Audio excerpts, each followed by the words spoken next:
Hi guys, it's me Mr. Fossil and I'm back with another video. This is another theory. Now, this is a theory about Five Nights at Freddy's. Not just sister location alone, but this is a three-part theory. It is a timeline. But it's not a timeline of all the games though. It's about one group that is in the games itself. And these are the Aftons.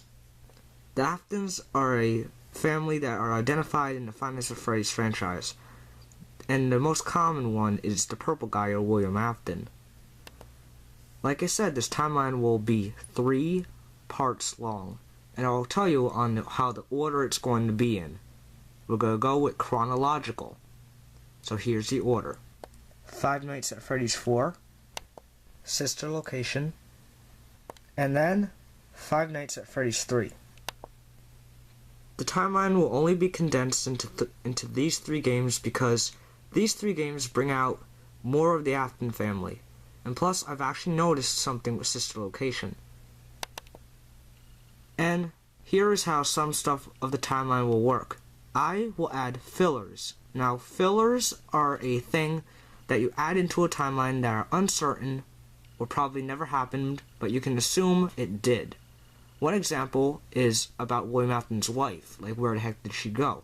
Maybe she got divorced or ran away from him. Who knows? Like, that's just a filler. Now, today's part of the timeline, part 1, is possibly what started it all, Five Nights at Freddy's 4. So without further ado, let's get started. It is the year 1983, and there was a family known as the Aftons. The Aftons contained a husband or father, which is the purple guy, William Afton, an unknown wife, an older son, a younger son, and a daughter about the same age as the younger son. Everything was going well for the Aftons until one day. One day, William Afton's wife suddenly disappears, possibly getting a divorce from him or running away from him for an unknown reason. She leaves William Afton, the father, to take care of her 3 children. And that is where the story begins. It is the week of the little brother's birthday, and they have to get everything ready for his birthday party. But the older brother decides to be a jerk or a bully to his younger brother, bullying him by jumping from underneath his bed or jump scaring him from behind the TV. He bullies him, which gives him nightmares about his animatronics. The only friends, as he calls them, he trusts are his plushies, which include Chica, Foxy, Bonnie, and Freddy. But his most favorite is the Fredbear. That is the one that he favors most. Since William known about the bullying of the older brother bullying the younger brother, he set up a camera system with Fredbear plushies so he can watch his children while he is at work. But because of the older brother's torment, the little brother has had nightmares and has had hallucinations of these animatronics with large, sharp teeth and claws. Since the brother's torment, he always has brought a flashlight into his room, checking all around the hallways, his closet, and everywhere. He is afraid of the monsters that he is scared of. He sees these monsters like Freddles on his bed, which scare him. He checks the hallway for Fredbear and Chica. He is very cautious on what he checks, but sometimes the animatronics scare him so much that he can literally feel them bite him. As the days go on, the older brother torments his younger brother, giving him more nightmares. The father watches every move of his older son. As the nights go on, he continues seeing these hallucinations of his plushies being nightmarish and have shark-like teeth. Some of them pop up right in front of his face, giving him more and more nightmares. But every night, he goes to tame Plushtrap, which is his Golden Bonnie plushie. He must land it on the X.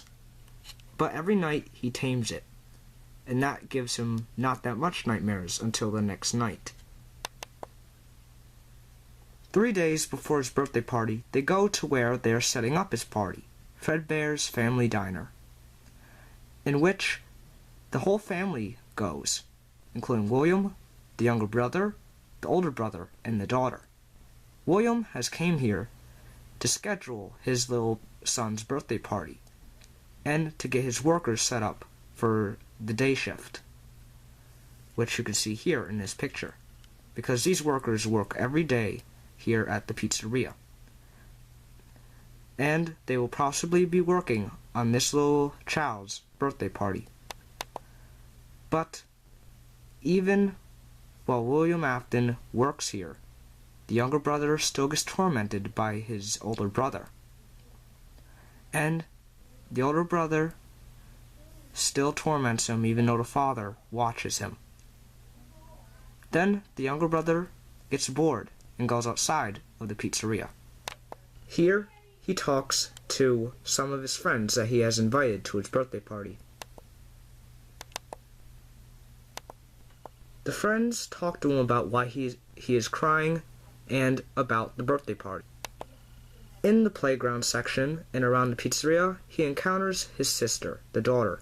The daughter asks him why is he crying, and she warns him about animatronics coming to life at night and hiding your body where no one can find it.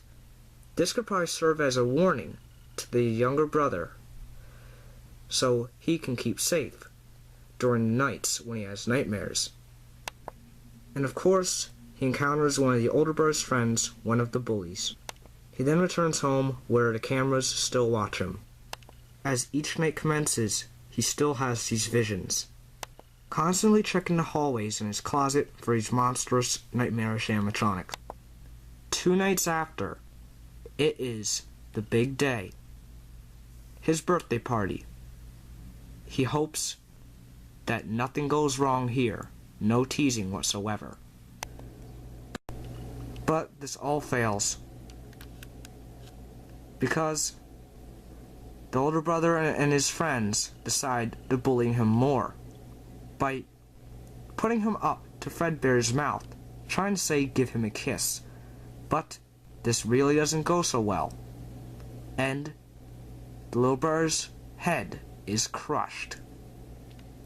He then was transported to a hospital in which he had to get surgery on his frontal lobe, and then weeks he had to stay in the hospital.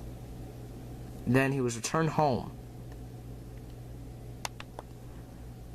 But even after the surgery, he still has nightmares. But he has medication and stuff to keep him alive because of his surgery. He still has these nightmares even after the surgery. The older brother really regrets of what he's done. The nightmares continue on until one day. One day, the whole family gathers into the boy's bedroom. The plushies are near him, even his favorite. The older brother apologizes to him, saying he is really sorry. The daughter tells him, "We are still your friends." And then, William Afton finally snaps. He says, "I will put you back together." And this is when the whole Afton family changes. The little brother then dies, and William Afton's mind begins to turn different. Now, we will see in part 2 what he does next. Okay guys, that is the end of part 1 of the Afton family timeline, but it's actually not the end yet, because at the end of each part of the timeline, I will state evidence of why this game is placed in where it is. So let's go over the evidence, shall we? So evidence number 1. the "I will put you back together" lines said by the purple guy. This actually says he will do something for his younger son. The meaning "I will put you back together" actually means that the purple guy would do something about his son, possibly resurrect him from the dead. But who knows? Because these lines really have a meaning to it. And part 2 will reveal what these lines mean. He probably wants to bring his younger son back to life. Evidence piece number 2. Yes, another piece from the good ending. We are still your friends. Now, this line called "You're broken, we are still your friends" is not actually the purple guy. Now, FNaF 4, or Final Phrase 4, is a game in which you really have to look at the dialogue and be careful, because this dialogue was actually seen from somebody. The pigtail girl, or your sister, because she talks to you. She talks to you at the party, and then before you die. The sister is alive when you die. She is still alive. She actually witnessed everything. If you want more evidence to show that the pigtail girl actually did witness you die, here's some evidence. A line from FNaF World, or Final Phrase World, saying, "We are still your friends, do you believe that?" With eyes, the same color as the sister's dialogue. "We are still your friends" is even said at the end. And I have other stuff to say about the pigtail girl. At the end of Final Phrase World, we see a man at the desk talking about something, that we deactivated his games, and that he created something called Baby, possibly Circus Baby from sister location. Then the lights suddenly go dark, and we see the same color eyes as the dialogue of the pigtail girl, saying this: "Everyone stay in your seats, the show will begin momentarily," killing this man. This might be Henry, but there is actually evidence that Henry is a canon character. We have to go back to the minigame. There are 2 children in the minigame. These might just be regular ordinary children, but they're not, just like the pigtail girl is your sister. This boy right here refers to something as father. Now, none of the other characters mention dad, so who are they mentioning? Well, this is Sammy. This might be Sammy, because he mentioned somebody as dad. And whoever it is, it must be important, since he is one of the only kids who says it. So, this is Henry's son, Sammy. Then, there's this girl with the action figures. Now, in the Silver Eyes, there's a girl named Charlie, who is described wearing a pink shirt and jeans, and this girl is exactly the same as that. So this might be Charlie from the Silver Eyes. William Afton's daughter did indeed possibly see you die. So, did she? Well, possibly. Maybe she did see you die. So, the sister was there. This game really you really have to pay attention to dialogue, because most people think that this is the plushie talking to you, saying "You're broken, we are still your friends." Nope, it is actually the pigtail girl, or the sister, who is talking to you. So that's it for this part of the timeline. So next week will be part 2 of this Afton family timeline. So I hope you enjoyed this little timeline. The 2 other parts will be coming out soon, so have a great day. Bye.